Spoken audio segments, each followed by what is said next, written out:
Look you towards each other. All right, now bring her in and like kiss her.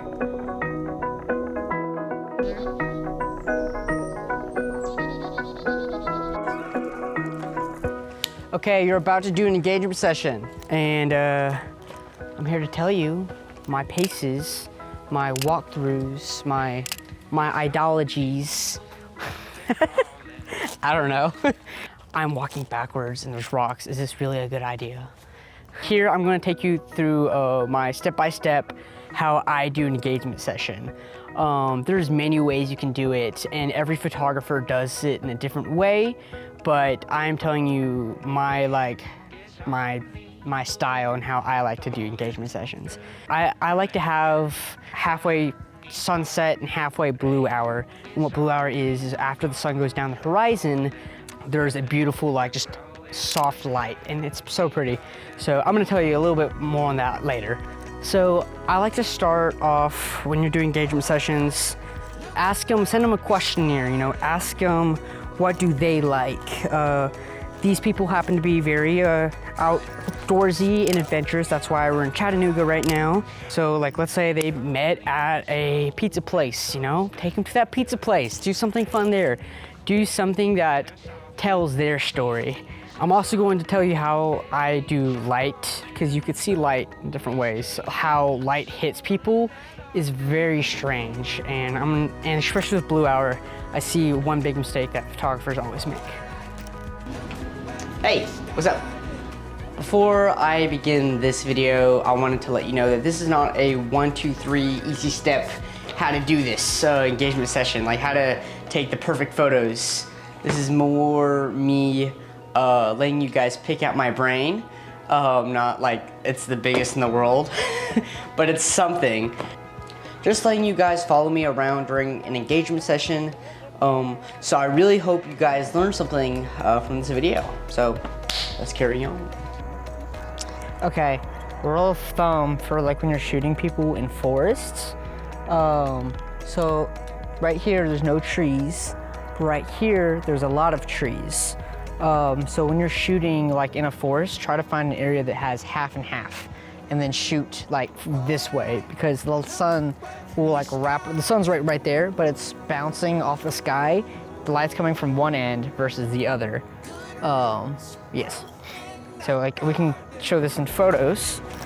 Perfect. All right, look out this way. Now look out towards the thing. Now look towards each other. A good app, you can look up Unscripted or Posica. Those are two good apps for learning how to pose people. Or Pinterest, that's the thing too, but kind of notice how they're moving, and you get the hang of it eventually. Just practice, practice, practice. I'm switching between an actual cinema camera to an iPhone, but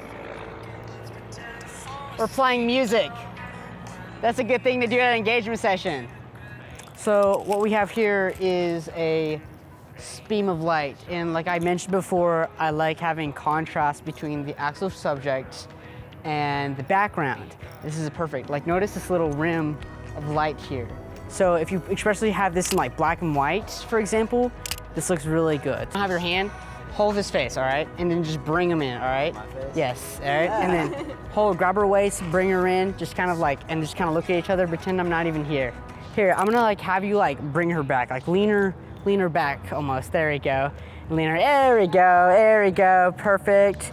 Okay, so if any of you guys like cinema and stuff, you might know about negative fill, but random things can be negative fill. For example, guys, come back right here. So earlier, remember how I was telling you that this ground was acting like a reflection to their face? Now they're actually come out a little bit more. So notice there's a lot more fill on their face. But if you come up closer, there's not any light hitting here, acting kind of like negative fill. It's not negative fill, it's just not bouncing off of anything. So now they're a lot more in the dark. So if you want something more contrasty, something more moody, you bring them up, get more shadows, and then you get things like this, more silhouetted things. Okay, so when the sun's really red like this, I like to take one photo with it in the background, focused on the sun, and them being silhouettes. but like if you notice my face right now is very like not saturated versus, let me take the camera. Do you mind being in the video? Sure. All right, see Chris's? Has a whole bunch of color on his face versus mine that I don't. Like literally look at my hand. This versus this. So you always don't have to have the sun behind you. Perfect. I'm gonna grab the 85 millimeter. I'm gonna silhouette the sun to make it like seem larger than life.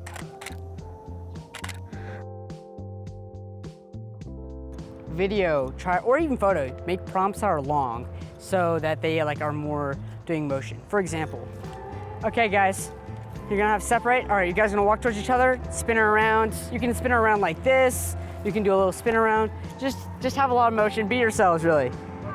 Ready, go.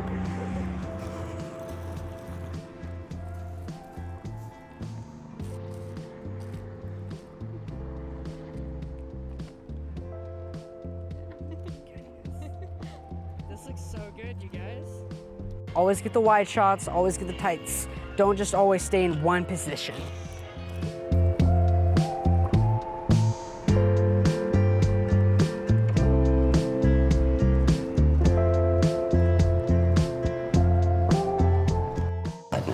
Side note, one thing I see many beginner photographers do is just boom, stay in one place, the subject's right here, and they're taking their photos.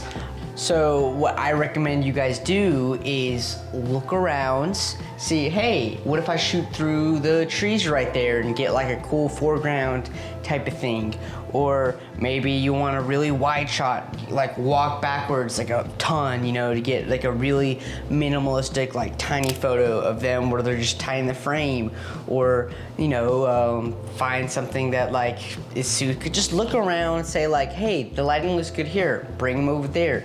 Don't just have them in one spot, do a bunch of poses. Like, think about your compositions, think about how you want to shoot and how you want to portray the couple. So, yeah. So in this case, the sun is already set behind us and it's spilling all the light onto them. So instead of shooting on this side, we're shooting this because this has all the beautiful, nice colors and stuff. Well, this is the end of this video. I hope you guys learned something. If you didn't, well, peace out.